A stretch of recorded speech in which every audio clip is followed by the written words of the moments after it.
Siguro kaya maraming nagre-resign sa isang kumpanya dahil toxic yung environment. Mahirap pag may favoritism eh. Akala nyo sa gobyerno lang may politika? Meron din sa opisina at minsan mas malala pa.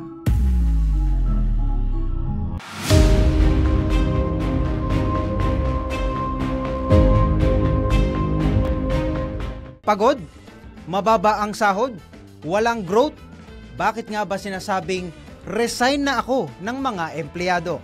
Yan ang pag-uusapan natin dito sa DWIC Podcast, Office Politics.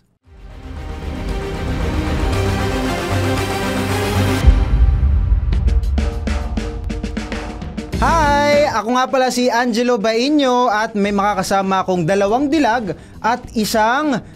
Hindi pa sure kung dilag yung isa. Isang binata. Yeah, isang binata. Yun, pagka-pogi-pogi naman itong si Riz. Ito ba yung tinatawag mong Bebu? Bebo. Bebo. Best body. Ayun. Pakilala muna tayo. Papakilala muna tayo. Ako po si Angelo Bainyo. At ikaw? At ako naman po, si Jen Patrolia. Wow. At ikaw naman? At ako naman si Haya Ladivico. Yun. At Ako po si John Riz Galata. yun. So sa intro ko pa lang, alam nyo na kung ano yung pag-uusapan natin. Interesting to.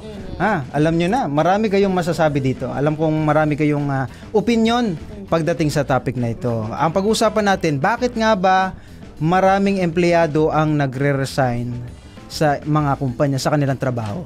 Jen, ikaw. Siguro kaya maraming nagre-resign sa isang kumpanya dahil toxic yung environment. Tama? Mababa ang sahod. Isa rin yan. Kasi tumataas ang presyo ng bilihin. Kailangan lalo na ngayon. sumabay talaga. Grabe yung bigas ngayon pero may 20 pesos pero yung pag yung may mga quality na bigas naman, 60 pesos. Pero yung mga 20 pesos na bigas, ibinebenta lang yun sa mga PWD. kapos talaga, Kapos low palad. income earners. Hindi pwede sa ating Marginalized sector. mga rich. Wow! Rich ka patingin! sorry. Ayun, di ba yun nga, isa yun sa mga rason. Ano pa sa tingin mo? Siguro kaya nagre-resign pa yung Huwarang empleyado. Oo, huwarang empleyado. Like us. Ay, grabe yung tawa. Grabe yung tawa pa, impyerno yun Tapang politika sa isang saktong-sakto. Kaya nga ang pangalan na programa natin, Office Politics. Akala nyo sa gobyerno lang may politika? Meron din sa opisina at minsan mas malala pa. Relate kayo dyan. Ba yan? Ha? Tumatakbo ba yan? Tumatakbo? Kongresista? Tingnan natin kung buwaya. Yun, ikaw Haya, ano naman sa tingin mo? Bakit nagre-resign na isang Sa empleyado? akin, mahirap pag may favoritism eh. Tama, naku. Ay, totoo yan! Kapag magpapaalam ka, wala. Saglit lang. Ano ka to, diba? Ay, tapos Ano ka to, diba? Dahil may favoritism. Tapos, walang career growth. Ay, ganun Yun yung talaga, mahirap no? eh. Kapag pakiramdam mo is stagnant ka na, hindi ka na nag-grow, wala ka nang natututunan, parang yun na it's time to go. Tama, it's time to go talaga. Ikaw, Riz. Sa akin, it may sound ironic pero ito yung isa sa mga dahilan, yun yung kulang sa empleyado. Hindi ba, iisipin natin kulang yung empleyado sa company. So, parang mas kailangan ka doon. Pero hindi, kasi kung toro mas kulang yung empleyado, doon mas nadadagdagan yung workload mo. Mas nahihirapan ka. Mas napapagod ka. Kumbaga yung demand sa trabaho tumataas, pero yung nagtatrabaho Wala. nababawasan. Kumbaga pag may nag-resign, yung trabaho ko mapapasa sa'yo. So ang trabaho mo magiging doble. Pag nag-resign, Minsan triple. Pag nag-resign ka, magiging quadruple naman. Pero Kaya yung sahod mo, Ganun same pa rin. Oo. Pero ako para sa akin, kahit na tumaas yung sweldo, pero kung gano'n naman karami yung trabaho, kung hindi pagod ka naman, kung baga Physically and mentally kasi napapagod ka, di ba? health mo na yung nakasalalay, Totoo. parang hindi na worth it na magstay pa. Minsan mag-overtime ka pa 5 hours. 5 hours? Oo nga, no? ramdam na ramdaman. Oo. Alam mo, nag-overtime ka Tapos, 5 hours. tapos hindi lalabas sa payslip. Nag-duty ka ng straight. Straight. Nag-duty ka ng straight, diba? Oo. Pero yung iba, pabor sa kanila kasi nga, paldo. Malaki ang kita. Pero Minsan kasi hindi ramdam eh. hindi ramdam. Pero yung pagod kasi talaga yung talagang isinasaalang-alang no? Bakit ka natatawa? Natawa lang ako. Ikaw ba, Jen, nakailang work ka na ba? Pangalawa. Talaga? Oo. Sa anong first job mo? Okay Okay na ba banggitin? Pwede banggitin yan. Pwede banggitin. Sa ano naman siya, local media sa Pasig. Kaya lang din naman ako nag-resign doon, partner. Feeling. Yes pala ako dito. Co-host kita. Oo. Kaya lang naman ako nag-resign doon kasi hindi ako pinasahod ng isang buwan. Kasi kinulang daw yung kita ng company. So valid yun? Ayon sa Dole ba? Ayun ba? Sa tingin natin, no? Pakitawag nga ng Dole. Ayan, talaga, kailangan mong ilabas sa NBI. Bawal yun na. Oo. Tapos ito na yung second job mo. Second job ko. Bilang isang reporter. Ikaw naman, Haya, anong first job mo? CA dito. Pero umalis ako kasi mas gusto ko magsulat. Kasi journalism yung tinapos ko. Tapos, nung umalis ako dito, nag-writer ako. Pero sa same ng company ni Jen. Kaya hinanap niya na ako dito to kahit di ko siya kilala. Sino ka? Kaya nga, nahanap niya na ako dun sa supervisor namin tapos di ko siya kilala. Di ba? Famous. Famous siya. Ayun, tapos naapektuhan ng pandemic yung pinasukan ko na yon. Kaya bumalik ako dito, pero writer na. Pero sabihin mo na na hindi ka rin pinasahod ng Hindi, okay naman. Pinapasahod naman ako eh. Favorite diba, kasi ako, ikaw kasi hindi. Pero pumalya rin yung sahod mo. Hindi naman. Okay naman sa akin. Pero yung workload nyo doon, kamusta naman? Focus naman kayo sa trabaho? Or Akin okay lang kasi naka-work from home ako since pandemic ngayon. So, ang sinusulat ko lang 10 stories sa isang araw. Ako nung time ko So sapat lang, hindi, si Haya muna. Sapat lang yun sa sinasahod mo. Huwag ka kasi sapat na sapat. Ay, sorry. Alam mo tong kama ako, minsan lumilipad to pa ganun eh. Asa pa yung dyan? Alak dyan. Pero yung trabaho mo, kumbaga yung sinasahod mo, na pantay naman. Nakaipon naman ako kasi nga nasa bahay lang ako. Kumbaga, sakto lang naman yung kinikita mo, sakto lang sa tinatrabaho mo. Sige. Ikaw naman, Riz, anong first job mo? Sasabihin ko ba? Isa pa lang yung naging trabaho ko. First job mo talaga bilang isang? Newswriter. Wow! Yung mga writer! Kabog! Drop the mic, boss! Anong kumpanya yan na mag-vlog? Talagang pangarap mo maging isang writer? Reporter din talaga! Isa ba sa mga pagiging broadcaster, gusto mo rin? Para dalitan lang. Sige, pero ikaw naman, basta ang ginagawa mo, gusto mo, yung sweldo, wala ka nang pakialam doon. Ako kasi, kapag passion kasi usapan, mas doon ako sa passion kaysa sa practicality. Parang sahod over sa ginagawa mo. Mayaman kasi siya. Hindi. RK yan eh. Kapag gusto mo yung ginagawa mo, hindi mo Nag-Starbucks yung ngayon pagod talaga. Kahit na ikaw na lang. Huwag ka sumagot. Yung mga binabanggit mo, hindi sponsor. Hello po, ako po ay ninanawagan sa Mag-sponsor po kayo. Pero ayun, basta masaya ka sa ginagawa mo, hindi mo na kasi ma-feel yung ibang factor na, for example, mababa yung sahod. Hindi mo rin, parang ma-feel mo pagod ka, pero parang hindi gaano. Kapag masaya ka sa ginagawa mo. Kumbaga, focus ka muna sa learning kaysa sa earning. So maganda. Bilang nagsisimula pa lang, talagang puhunan dapat mag-aral na mag-aral, 'di ba? Develop our skills. Passion ang laban. At kapag readily equipped na tayo, It's time to go. hindi naman. So yun yung mga history natin ng trabaho natin. Ako naman, isa ako sa mga naapektuhan din ng pandemic gaya mo, Hayan. Isa ako sa mga na-retrench dahil nga, syempre, hindi naman natin makokontrol ang ekonomiya. Kumbaga, hindi naman nakadepende sa loyalty ng empleyado kundi sa income ng kumpanya. Kung ikaw ba ay tatanggalin nila o hindi. So, talagang sa panahon ngayon, hindi sapat yung isang income lang bilang isang empleyado, no? Kailangan talaga may other source of income gaya mo. Yes. Lalo kung may pamilya. Lalo't may pamilya ka. Baka maniwala sila. Joke lang po yun. Ayun. Ito, dadako naman tayo sa ating question and answer portion. Ang lakas maka Miss Universe, no? Kumanda kayo. Kukunin ko lang ang aking fishball. Ito lang. Ito. Mahirap ba? Ha? Wala namang mat Depende. Ito. Dito, sa bawat tanong na to, babasahin nyo na malakas at sasagutin natin lahat. Pero ang sasagot muna ay yung unang bubunot. At ikaw ang unang bubunot. Bunot ka. Huwag mo na silipin. Lahat naman tayo sasagutin natin ito. Ano yung tanong? Ayusin mo Ang lalim. Ang lalim? Ano? Meron ka bang work-life balance? Meron ka bang work-life balance? Wala akong work-life balance. Ay, talaga ba? Ito yung nakakalungkot kasi wala akong work-life balance. Hindi ako plastic. Hindi ako nagpapaka-plastic dito. Kakabakasyon mo lang ng James, summer pumasok ka na dito, James. Agad yun. Hindi pa balance yun.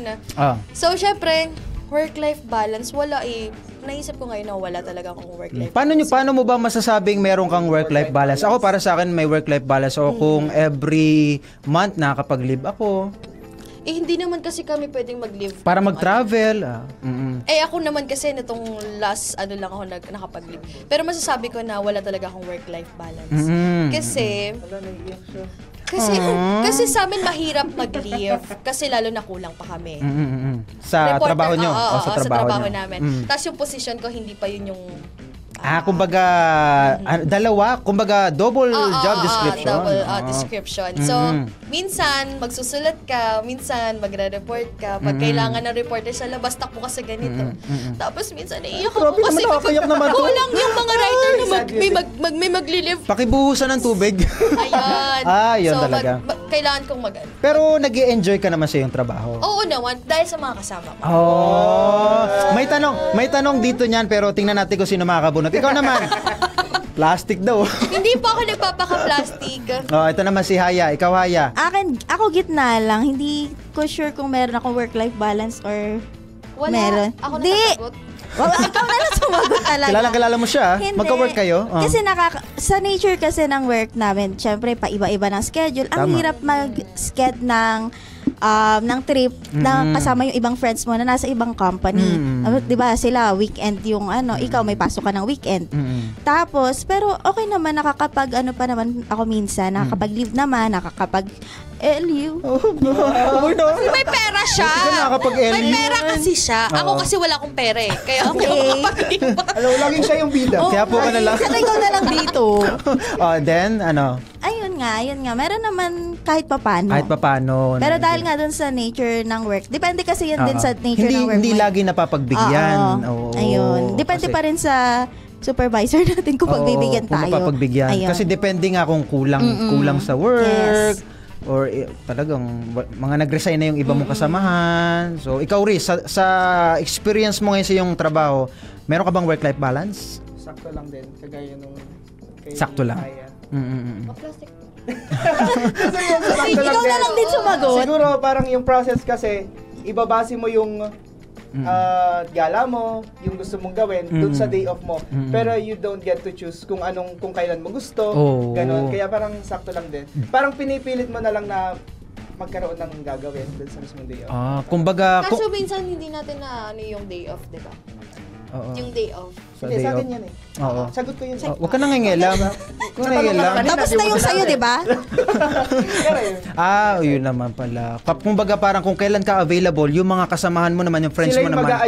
Sila mag-a-adjust. So parang hassle din yun at nakaka-guilty din naman. So, ang panawagan mo sa mga employer? Ito, next question tayo. Haya, ikaw naman ang bumunot sa may bagang bowl. Isa lang Okay. Nakaban ako. Yan. Anong tanong? Oh my God, ang hirap. Ay, grabe. Ano ang mas toxic, trabaho o katrabaho? Yan yung pinag-uusapan natin kanina. Parang gusto ko sagutin yung mga taong nasa likod ng camera. Parang gusto mo sumali sige. Haya. Tumahimik ka muna. Haya. Sino mas toxic, trabaho o katrabaho? Depende. Wala na kasi yung mga katrabaho kong toxic. So, trabaho na lang ngayon. Nawala na yung mga friends. Oo. Okay na ako ngayon. Masaya na ako sa mga katrabaho ko. Yung trabaho na lang siguro. Kasi nga, ayun nga. Dahil kulang kami, hindi equal yung trabaho. Nadadagdagan lalo. Dati nga, naging 4 pa yung trabaho ko. Pero, yung nakaraan, yung trabaho, kaya naman, madali naman. Pero may katrabaho ka kasing feeling boss eh. May ganun talaga, no? Nakakainis yun yung feeling boss. I don't like that. Yeah, same. Ayun, yun yung mahirap eh. Lalo pag may favoritism. Katrabaho. Siya yung pagbibigyan. Katrabaho. Pagbibigyan sa leave, gano'n. Yun nga kasi mahirap nga mag-leave sa amin, di ba? Oo nga, no? Tapos may favoritism. Isa talaga sa nakaka-toxic na work. Ikaw naman, Riz, ano yung mas toxic sa'yo? Trabaho o katrabaho? Sa trabaho na lang din. Trabaho. gagayahin ko na lang yung sagot ni Haya. Second Kasi demotion. wala na rin kasi yung... Ang katrabaho. Kasi sa inyo na naipasa. O, ikaw ano? Mamaya ka, di ba? Ikaw muna ito. Oo. Grabe, no? Dapat may timer tayo dito. Oo nga eh. Question and answer eh. Natakpan yung bibig. Oo. Busalan na eh. O, sige, go ahead. Pero yun lang. Ganun din. Mas nag-enjoy ka. Kumbaga gumagaan yung trabaho dahil sa katrabaho. Ganun talaga. Tapos unti-unting nalalagas. Actually, tinanong ako nung boss ko, sabi niya. Parang huwag ka muna magre-resign na. Tapos, ang sinabi ko agad, as long as nandyan sila, yung mga katrabaho. Talaga talaga yun ang nagpapagaan sa kahit gaano kahirap, basta tawanan kayo, Tsaka gumagaan Hindi lang naman sa office yun, parang sa labas ng aspeto ng buhay natin, basta may support system ka, kakayanin at kakayanin. Ayun talaga, isa talaga. Lalo na mga Gen Z ngayon, isa yan sa mga hinahanap nila sa isang workplace, yung merong, ano yun, tawag? Support system. Yun, support system. Alam mo yun? O, ikaw naman. Ikaw na. Ito yung sagot ko. Hindi maganda yan Kasi may natitira pa na isa. Meron pa naman. Oo, na isa pang problema. Kasi baka mapanood niya ito, magka-problema kayo ng mga natitira. Hindi, meron pa kasing isa na parang ang tingin niya kasi sa sarili niya is mataas siya, pero yung mga sumunod sa kanya is ang baba. Sobrang baba ng posisyon. Ng tingin. Ng tingin. Ng tingin. Porket ganito yung posisyon ng isang tao, ganun na agad yung treatment mo sa kanya. Yun yung mas masakit. Parang kilala ko yan ha. Kilala namin. Oo, parang ganun na nga. Sorry. Ako gusto ko humble lang talaga sa mga kasama. Hindi kasi kung galing ka naman sa ganong posisyon, wag mong mamaliitin. Galing ka na sa ganong posisyon ba't mo mapapahirapan? Bilang na-experience natin, alam natin yung ayaw nating maiparamdam sa kanila. Pero minsan talaga kapag mapipilitan ka na lang talagang gawin no, kapag ganyan, lalo na kung tumaas yung posisyon. Alam mo, kahit isang tao ka lang na isa dahilan, magre-resign yung mga kasama. Oo. Kaya nga bilang isang leader, kailangan nating kumbaga ma-retain sila sa trabaho, na wag sila mag-resign. So yun nga, i-balance yung trabahong ibinibigay sa kanila. So yun. Iris, ikaw naman. Bunot. At ang tanong kay Riz ay... Pabor ka ba sa office romance? Oh my God! Parang talikod mo na ako. Parang may... Parang may ibubunyag ako. Charis. Riz, parang... pabor ka ba sa office romance? Hindi. Hindi. Kasi Why? maapektuhan yung trabaho mo. Mm. Kasi may away kayo ng jowa mo, yung treatment mo sa jowa mo, maapektuhan din yung mga katrabaho mo, yung galit mo sa jowa mo, magagalit ka rin sa mga katrabaho mo. Tsaka syempre yung quality ng trabaho. Hindi mo pwedeng sabihin na hindi professional kami, pero may mga times, hindi naman tayo perfecto tao lang, na magagalit ka talaga no? Sasabihin mo, paserox nga nito, akin na nga. May mga ganong sitwasyon Tapos paglabas ng pintuan, yung treatment mo sa akin kanina, hindi ko nagustuhan. Ikaw, masyado kang malapit kay ganito ha? Masyado ka nag-e-enjoy ha? Ano lang naman yun? Katrabaho lang naman natin. Katrabaho lang ba yun? Maniwala, niyayakap mo? Okay lang yun. Maniwala, couple kayo ng Sip-sip lang tayo. Maniwala, couple kayo ng DP. Sino yun? Ako naman yung sasagot, di pa naman ako. Haya, ikaw naman. Pabor ka ba? Hindi. No. No. Bakit? Dapat hindi. Hindi porket lagi mo ko siyang kasama. Uy, sama. Hindi pwedeng maging masaya. Walang pwedeng maging masaya. Hindi ka pabor. Yes. Naapektuhan talaga ang trabaho. Based on our experience. May mga katrabaho ba kayo na nagkaroon ng relasyon sa opisina? Meron. Apektado ba yung naapektuhan yung work? Sa ngayon kasi bago pa lang sila. Kahit sa mga previous work nyo kahit sa mga past experience nyo. Sobrang apektado. Apektado talaga? Sobrang apektado. Kahit yung pag-edit, sobrang apektado. So, paano ginagawa? Pinagre-resign ba sila ng employer? Hindi naman. Kasi sa ibang secret kasi yun, secret. pero bawal yun talaga sa mga... May mga policy, ba't kitawan ng tao? may nakaka-relate ba? Sa ating work yun. Sa ibang kumpanya kasi, pinagbabawal talaga yan. Kasi nga talaga naapektuhan. Kahit pa sabihin nyo na, promise, hindi maapektuhan ang trabaho, pero tao lang kayo, nagkakamali, hindi kayo AI. na kaya nyong makontrol yung sarili nyo, na Pag nandun na yung galit, nandun na eh. hindi mo iwasan yung emotion mo eh, Oo. napupuno eh. So yung iba pinagre-resign. Pinapapili ng mga employer kung sino mag-stay sa inyo, si lalaki, si babae. Kasi kung hindi, pares kayong tatanggalin. So may nagsasakripisyo talaga. So talagang totoo, apektado ang trabaho. Pero pangit talaga yung office romance. Oo nga, tama. So dapat di payagan. Oo. So alam mo. Asaray! Talaga siya dun, no? Sobrang yung tinututunan. Oo, lalo pag mukhang mangga. Eto na. Parating yung araw. Bunot na. Ayan. Ay, hindi pa Isa lang ha, isa pa yan. Hello? Grabe parang Sabi dito, kung Lakas. magpa-file ka ng sick leave, saan ka mag-heal? Sa dagat o sa farm? Oo. Grabe naman. Hindi, kasi kapag sick leave, pwede ka namang magpahinga kung saan mo gusto eh. Bawal ba yon? Kay Bawal ba yun? Alfred. Yeah! Yay! Sa piling ng boyfriend mo, hawakan mo na yan. Saan mo gusto mag-heal? Sa sea o sa farm? Sa dagat, syempre. Sa dagat, oo. Iba pa rin yung tunog ng dagat. Ano Wow. ba yung dagat? Parang Mas nare-relax ka? Oo. Ako sa farm. Kasi Or yung mga city lights, ganun. city lights? Yun, mas nag-enjoy ka sa Sa mga zoo yun. ayaw. Ayaw mo sa zoo? Sick leave. Pero kapag Sick leave nga eh. Sige. Pahinga talaga sa bahay. Ako sa farm. Kasi pag sa dagat, syempre pag may sakit tayo, ayaw nating maligo or mainit, takot tayo sa tubig. So, sa farm na lang, gusto ko sariwang hangin. Tsaka baka kasi magduda eh. Ikaw, saan? Bukas mawalan na ako ng trabaho dito dahil sa ganitong content. Hindi naman. Kumbaga, sinasabi lang natin yung opinion natin. Wala naman tayong tinatapakang tao. Ito naman ay ating sarili-sariling opinion. Ikaw, may tinapakan kaya may nangangamoy eh. Sorry inabangat mo pagkatao mo. Sorry. Ikaw, Aya. Mas masarap mag-heal sa dagat. Sa dagat Kasi ang talaga. sarap magmuni-muni Pero sa may sakit dagat. ka niyan, ha? Hindi, okay lang yun. Hindi ka naman maliligo Baka eh. gamot Muni-muni ka lang. Muni-muni lang. Oo. Iba yung nakaka-relax yung tunog ng dagat. Parang makakatulog ka na lang habang Paano nagsasambiting. Wow, Namoy nyo. So, ikaw, Riz. Ako sa Maya ka sa akin. Sa farm. Sa farm. Kasi Pares hindi ko tayo. talaga hilig Tanim-tanim. Tapos mainit. Mm-mm. Sa farm kasi maganda naman yung mga view, ganyan. Oh, fresh yung pagkain. Fresh yung pagkain, fresh yung hangin. Mm-mm. Dito parang...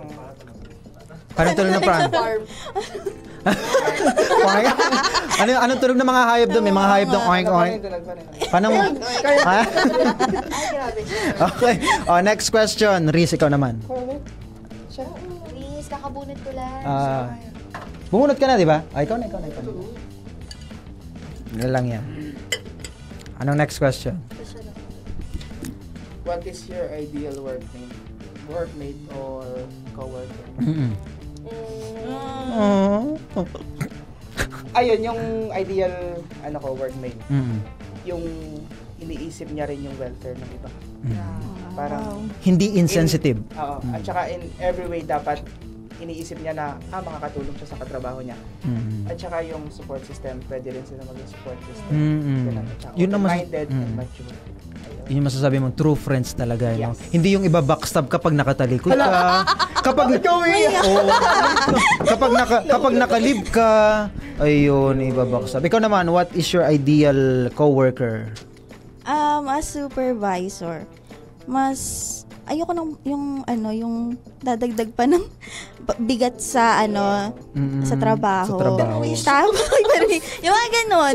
Tapos, siguro, yung lalo na dun sa mga bago ngayon, like, hindi sila kasi masyadong marunong Sama? Oo, ganon. Like, uuwi na lang sila basta-basta, hindi man na sila nagpapaalam. Ay, Like, ganon. di ba, courtesy na natin yun pag Oo. ganon, na magpapaalam kapag, ayun, ganon, ayun, nawawala yung ganon. Hindi ko nga alam kung anong klaseng bilang tayo magkakaising edad lang naman. Hindi ko alam. At same generation. Millennial.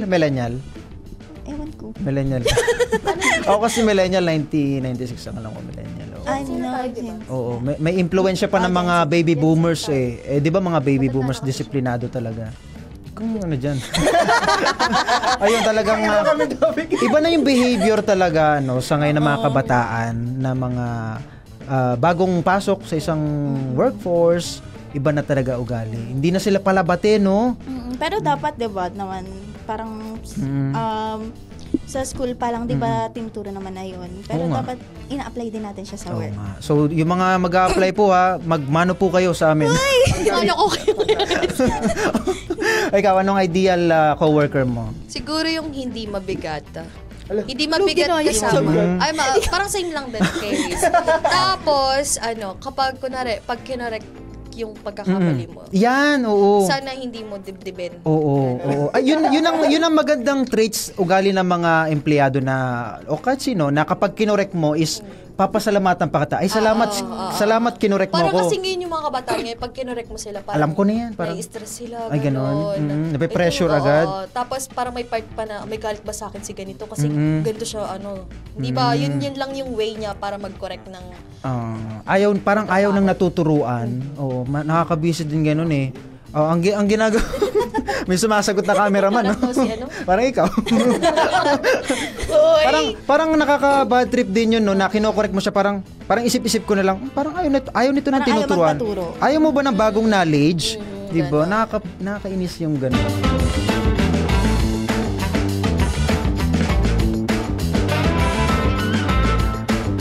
May nakita siguro sila sa So, yun yung burden naman para sa ating Yes. mga supervisor. Ang hirap utusan yung kaibigan mo. Ano? Pinangarap mo bang ma-promote sa trabaho? Ang dami niyang ambag sa buhay mo, pero Pero nag-resign yung isang tao. Oh. Ganun yung masakit.